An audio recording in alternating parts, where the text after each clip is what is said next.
There are more crazy theories about how Season 3 of Yellowstone ended than there are bodies at the bottom of the train station. Everyone has a guess as to who shot John Dutton, blew up Beth Dutton, and attacked Kayce Dutton. Was it Rourke and Margaret Equities? Did the Divine Discord biker gang return? Is Jamie and his real father plotting some sort of takeover? Are there multiple attackers? The answer may be really obvious. In fact, we just showed you the clue that could give it all away, but don't worry if you missed it. We did too, for almost 2 solid months. Now granted, there was a long break between seasons, so forgive us if we forgot about a critical detail. Actually, this all goes back to Season 2, but I'll get there. Hey, it's Billy Dukes, and I'd love to hear your theory about who's responsible before Season 4 begins. Drop it in the comments section and then give a thumbs up if you love Yellowstone, and subscribe, because we're going to be breaking down each episode starting in November. What always bugged me about some of the most popular theories about the Dutton attackers is that none of them fit all the way. Marquette Equities needs the land and wants the Duttons out of the way, and they did hire Wade Morrow to create chaos, and Willa told Rourke to fight dirty, but attacking Kayce in a government building would be really stupid for a group that still needs a big assist from the governor, wouldn't it? I mean, she's reluctantly on their side, and the state still has to pave the way for them to pave the way for that new airport. Plus, Willa said fight dirty not long before the attacks. I mean, the sun hadn't even moved in the sky yet, y'all.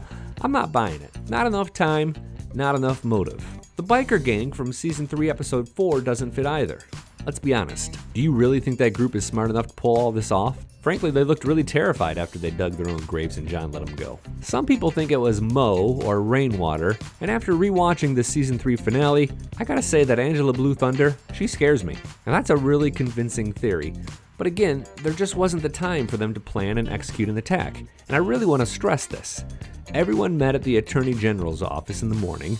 Then Rainwater and Angela drove home. Beth drove to Schwartz and Meyer. John headed back to the ranch. They were in the car. There wasn't time for them to do all this. We're talking plan an attack, find some attackers, build a bomb, send the bomb. Come on.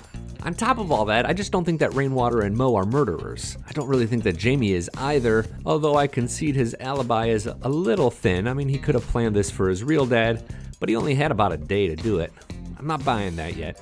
And now I'm going to get to the crutch of this video, but let me ask, am I changing your mind or am I out of my mind?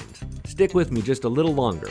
At the very beginning of Season 3, the governor goes out of her way to tell John Dutton there were 6 people killed by livestock agents during the mission to rescue Tate. 6. I went back and counted. Alright, at first it's really confusing.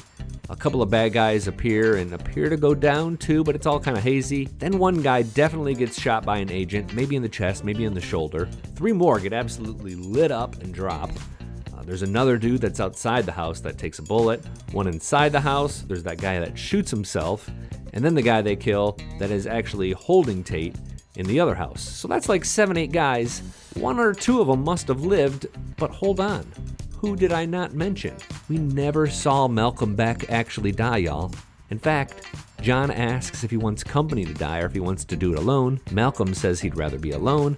I mean, he was in such bad shape, it's hard to believe that he lived and got away before the medics came, but maybe he made a call. Maybe he set some sort of revenge plot in motion. That's always felt like a loose end to me, and to be fair, there are a few of those on the show, like Jamie's baby. What the heck happened to Avery from Season 1? She just sort of disappeared. What did Beth tell her assistant Jason's family after he got killed? The show is good, but not perfect. Until now, we've been showing you this picture of Malcolm Beck, or similar pictures, but my theory begins to hold a lot of water when we show you this one. See what I'm doing? Now let's see that trailer for Season 4 again. It's the white hat. Malcolm was targeting family and doing it really well in Season 2. He definitely could do it again, and he wouldn't give a dang about where or when it was done. He had the time, he had the means. I mean, if this isn't the best theory, it's certainly the most interesting.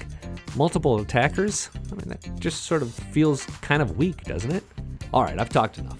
Let's hear what you think in the comments section. You can also find me on Twitter @BillyDukes or email staff@tasteofcountry.com. Also, be sure to subscribe because, as I said, so much more is coming.